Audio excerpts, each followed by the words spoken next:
Complaints అంటే 3 రకాలు. ప్రతి వ్యక్తి ట్యాక్స్ రూల్స్ అంటే 3 రకాల కంప్లైంట్స్ ఇవ్వాలి. అంటే 3 రకాల రూల్స్ ఫాలో అవ్వాలి. ఒకటి ట్యాక్స్ తీసుకోవడమా కట్టడమా, తీసుకోవడం ఒకటి, 2 కట్టడం, డిపార్ట్మెంట్ కట్టడం, 3 రిటర్న్ ఫైల్ చేయడం. ఈ 3 చేస్తేనే కంప్లీట్ అయినట్టు. ట్యాక్స్ నేను ఇచ్చేసినా కదా అని చెప్పండి సాధ్యం కాదు. అది నువ్వు తీసుకున్న అతను ట్యాక్స్ అయినా కట్టి ఉండాలి, గవర్నమెంట్ కట్టాలి, రిటర్న్ ఫైల్ చేయాలి నీ పేరు మీద కట్టినాను. ఇవి కంపల్సరీ అనమాట.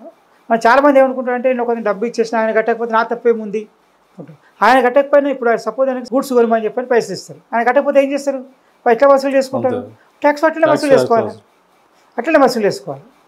కానీ ఆయన కట్టలేదు కాబట్టి నా తప్పేముంది అని చెప్పనట్టు కొందరు. కానీ అందుకే 3 కంప్లైంట్స్ ట్యాక్స్ తీసుకున్న తర్వాత 3 కంప్లైంట్స్ ఫాలో కావాలి.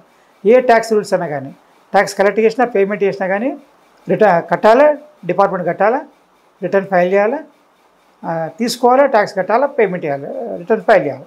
ఈ 3 చేసినప్పుడే ఫైన్ అడుగుతుంది.